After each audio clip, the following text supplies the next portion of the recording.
한번 거슬러 올라가 보면 1983년에 영국의 레스터라고 하는 지역이 있습니다. 거기에 15세의 린다 만이라고 하는 소녀가 강간당하고 살해되는 사건이 이제 발생을 했고요.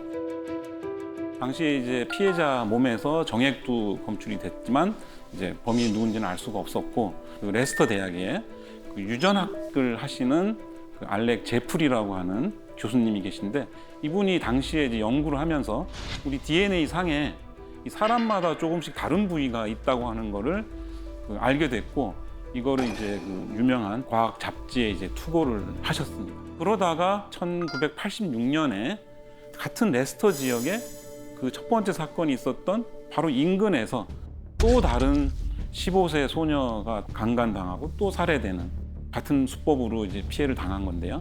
이때 이제 두 피해자로부터 모두 다 증거물이 확보가 됐습니다.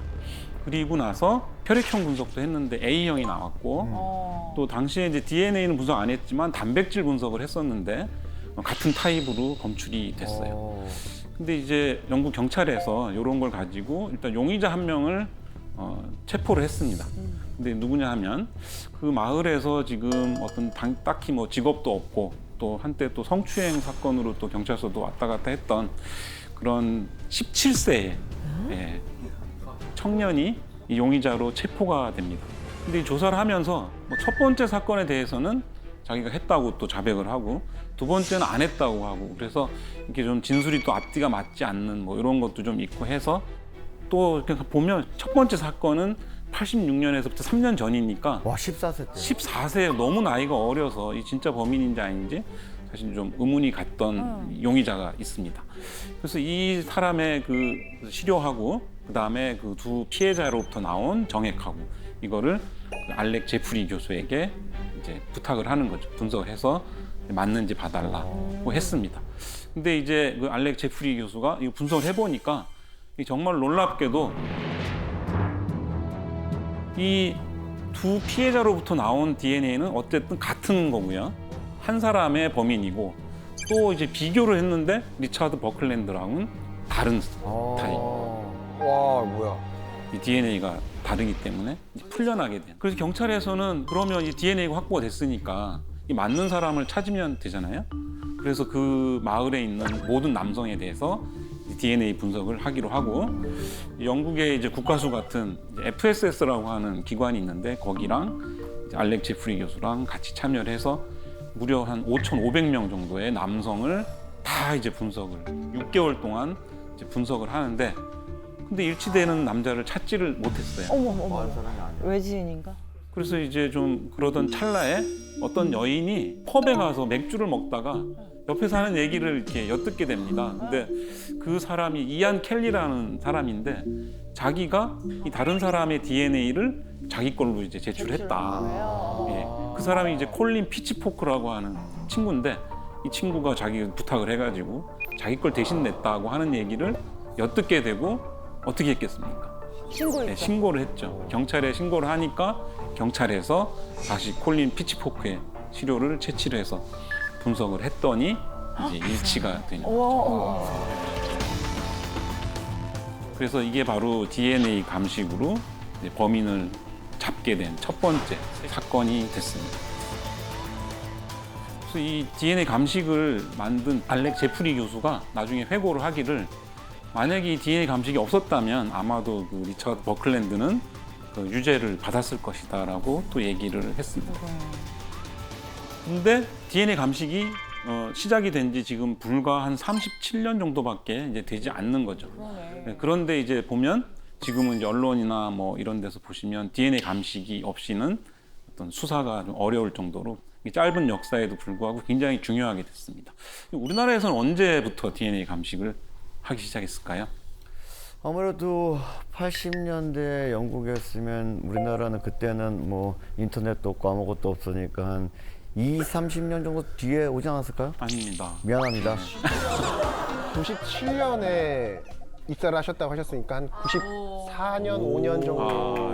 94년 5년. 개연성 있는 줄인데요. 그게 시작은 사실 우리나라 화성 연쇄살인 사건 때 그 영화에서도 나오는 얘기긴 한데, 일본에다가 그 증거물을 보내서 용의자랑 이제 비교를 하는 게 91년입니다. 그리고 그때 이제 우리나라에도 국가수의 유전자 분석실이라고 해서 실험실이 생겼고요. 바로 다음해 1992년에 의정부에서 있었던 마찬가지로 어떤 소녀가 성추행 당한 사건인데 그 증거물하고 용의자하고 비교를 해서 일치되는 결과를 내보낸 게 첫 번째 사건으로 지금 남아 있습니다. 대표적으로 우리가 눈에 안 보이는 혈흔을 찾아서 검거한 연쇄 살인범이 있습니다. 누구죠? 2006년에 경기도 서남부 지역, 이제 군포, 안산, 수원 이쪽 지역에서 굉장히 많은 부녀자들이 좀 실종되는 사건이 이제 발생을 했는데요. 중간에 이제 시신으로 발견이 되기도 했고요. 이제 연쇄 실종이니까 같은 범인이 납치한 게 아니냐 이런 의심을 하고 있었던 시절이 있었습니다. 근데 이제 2008년 12월에 군포의 어떤 여대생 한 명이 행방불명되는 사건이 이제 발생을 하는데요. 경찰에서 이거 신고를 받고 조사를 했습니다. 그런데 이제 안산의 한 농협에서 어떤 남자가 이제 가발을 쓰고 피해자의 카드로 현금 70만 원을 인출하는 사진이 이제 CCTV에 촬영이 됐고요.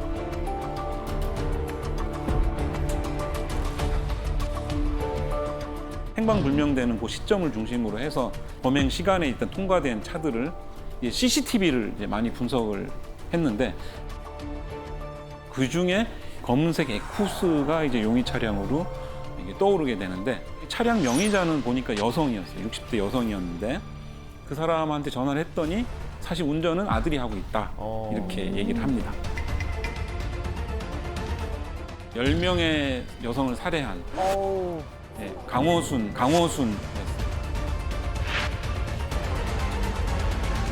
강호순은 그 여성 편력이 좀 있었던 연쇄살인범이었습니다. 그리고 굉장히 지능범인데요.